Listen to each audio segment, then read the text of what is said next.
Welcome everybody, this is gonna be a short tutorial showing you guys how to use charts, a new library for Laravel which allows you to actually create interactive charts with different libraries with the same code, okay?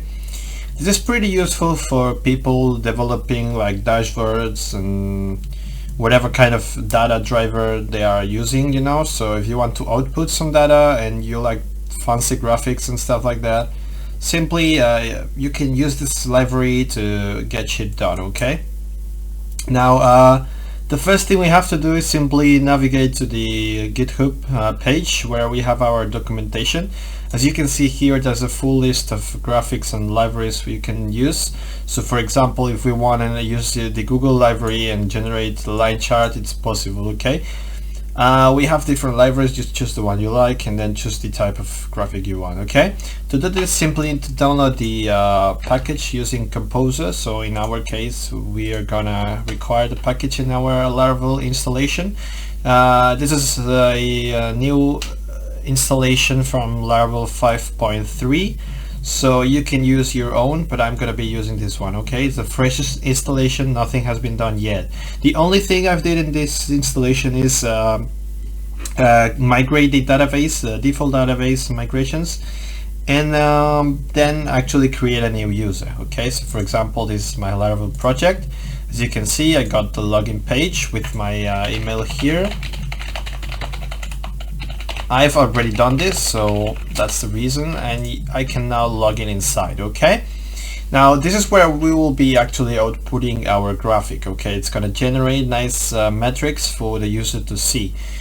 Now let's go back here, and now we need to add the service provider. As you can see, this has already finished, so it says we need to add the service provider in the config app, okay?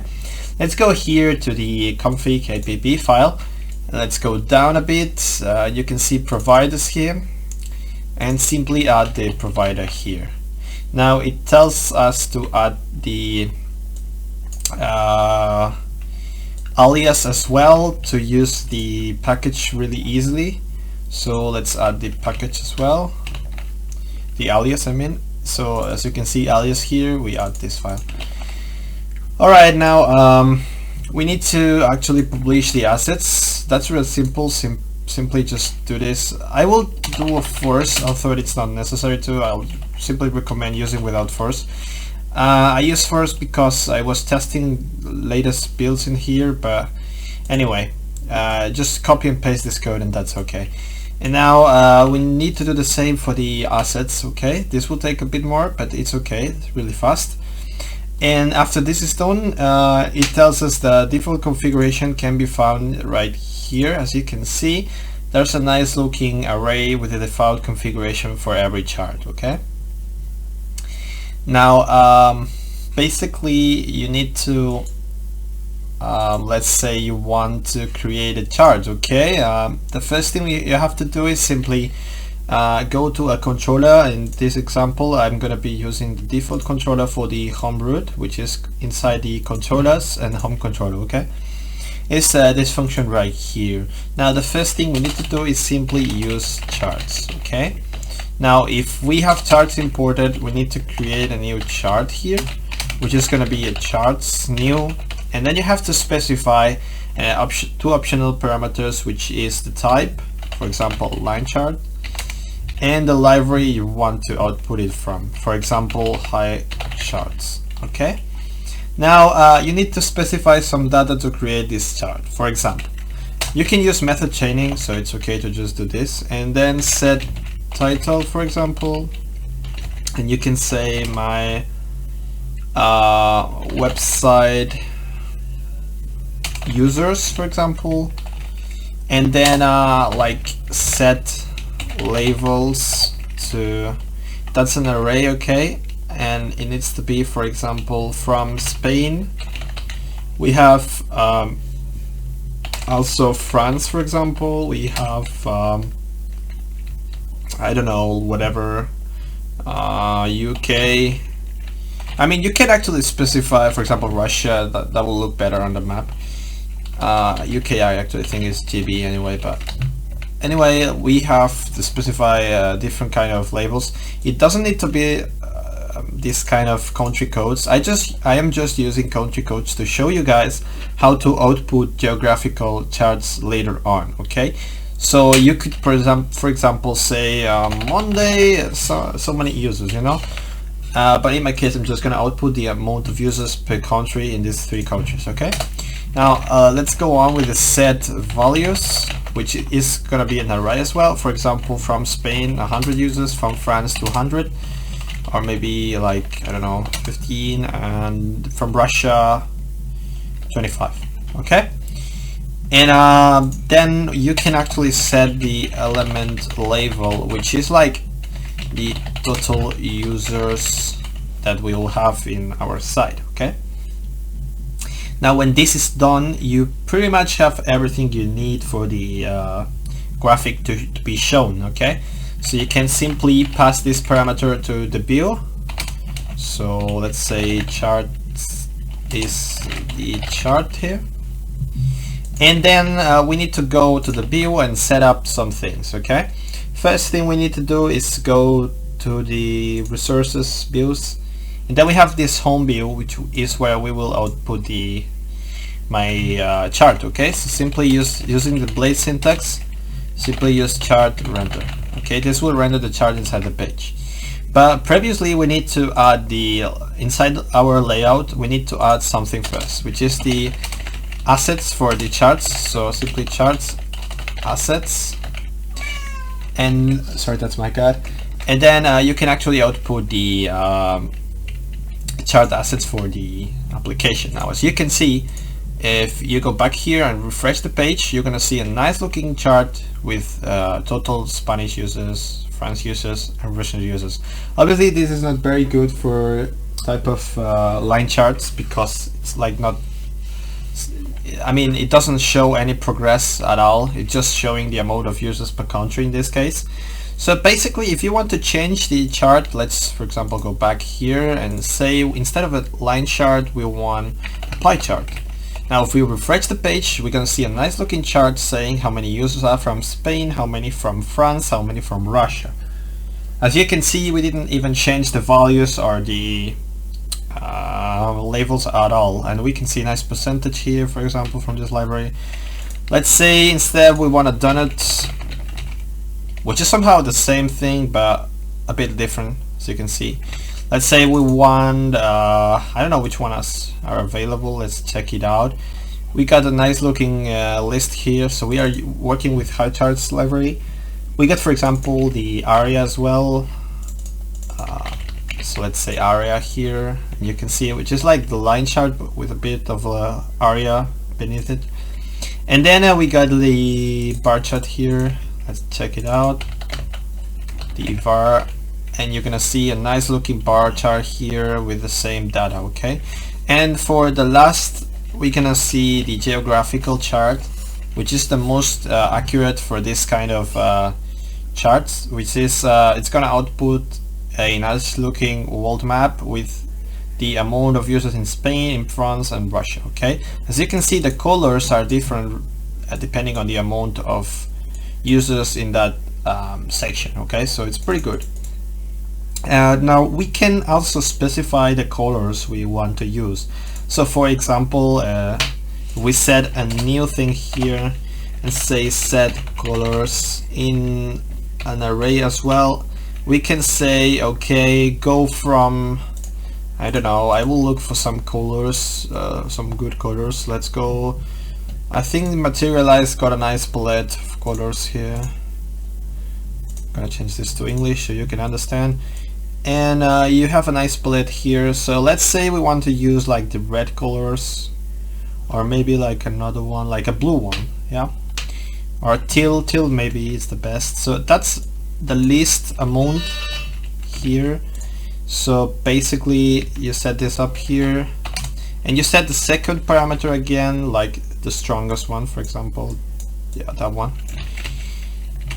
And you can see if you go back to the chart and refresh the page, the colors come from the least one you specified from the hard one. Okay, you can do this with 2 different colors, for example from red to that teal. So as you can see, the list is red, the maximum is the teal one. And that pretty much works with everything, so just keep in mind you have to specify 2 colors for this kind of graphic to work. Now imagine we want to only specify 1 color. This will not take any kind of effect, and we'll set like the second parameter as the default values, okay? Now let's change this to, for example, again a line chart, because now as we have a color specified, the chart will have the color we want. Now imagine we want to have a green one, for example. We set up green as the color here, and we refresh, and the chart is nice green color here. Now we can actually use for example the not the pie, but I mean there are some graphics which doesn't actually have this nice little color feature enabled, because the graphics libraries are sometimes complex, and that's the reason, okay? Now basically let's try to change the back to line, and let's change the library, for example, to the Google library, and refresh. Now as you can see, the colors are okay and the Google library is being used. Now we can use the same for the var, but as you can see, there's going to be a problem here, and that's because you need to specify more colors, because as you can see, a var chart can have different colors depending on the vars you have. So for example, in our case, we are using 3 colors because it's the 3 bar colors, okay? You can actually change the colors of the bars independently. As you can see, the one from the middle can be changed and the other ones can remain okay. Now basically I will leave this like that, since I will be touching different things, for example the geographical stuff from Google as well. You can see the same graphic now, but as you can see it's the same color. That's because we need to change that one to, for example, red, and you can see it's going to go from green to red depending on the amount of people that there is in that country, okay? Basically let's change back this, and now let's say we want the, I don't know, we have like different libraries and stuff, so we are going to try to use the Morris one to create a line one. So let's see, we want a line chart from Morris, and it works pretty good with the same color, right? That looks pretty good. You can actually output whatever graphic you want with simple configuration. And now let's go to something more complex using this kind of library, okay? Which is the, I'm gonna remove the colors and I'm gonna leave the default colors for the graphics. And now basically when you are inside this, I'm gonna just do a simple loop to show you guys the different amount of graphics can be generated. Okay, so the first thing, before I do that, sorry, I will actually specify how to set the, I mean, I'm currently using the responsive charts. As you can see, it's currently adapting to the container, but you can set this to off, setting this set like responsive to false, and as you can see, it will use the set responsive to false. I don't know if this graphic actually supports it, but for example, if we use the charts here, yeah, you can actually see a specified amount of height and width. This is currently using the default values, but for example, if we want to specify this ourselves, we can simply put set dimensions, and now set the dimensions here, for example 200 by 100. This is a sheet, so it will look like that. Let's add one, let's say 1500 and 200. Yeah, so you can see you can pretty much specify the height like that, and yeah, you can manage the charts as you wish. Now basically, I don't know if this container is like, whoops, it's currently yeah, let's see, I want to lower this a bit so I can clearly see. Yeah, it's set dimensions to, for example, this will look nice, so maybe 700. Yeah, this looks like pretty good actually, because you can see it's using the full width, but it's not being responsive, okay? So if I just like try to do this and stuff, you're gonna see that it's not currently being responsive at all. So, okay, I will not recommend it, but it's just for general purposes. I will now do the height to a little bit more like that, or maybe less than that. Okay, and now I'm gonna do something pretty cool to you guys, which is I'm gonna output all the current graphics that can be generated. Okay, so let's try to copy this and do a for each, and now it's gonna be charts. And now we're gonna output all the types of the chart library that we are using. Okay, that's gonna be as type, and then and for each, and then we paste everything we had before here, and we simply have to change this to a set type. Alright, this will actually output all the kind of graphics we can generate using high charts. So as you can see, we got the area here, we got the bar here, we got the donut, we got the geo, and we got the line and the pie. That's everything it supports, the high charts. But what if we want to go further and, I don't know, like output all the kind of graphics we can generate?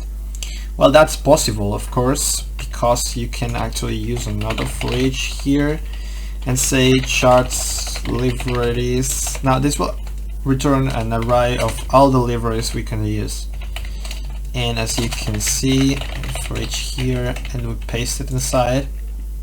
Instead of actually using the actual leaf, we will simply set the leaf here.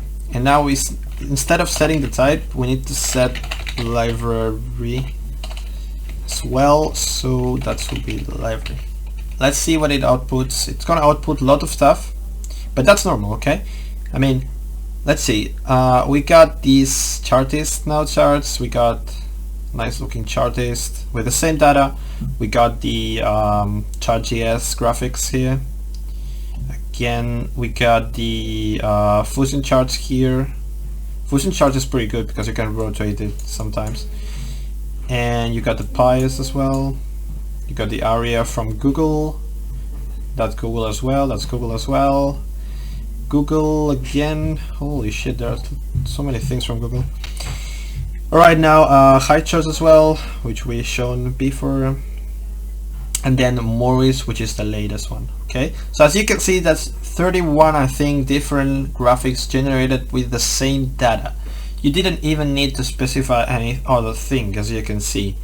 So that's basically the charts package for Laravel. I hope you enjoyed, and see you soon.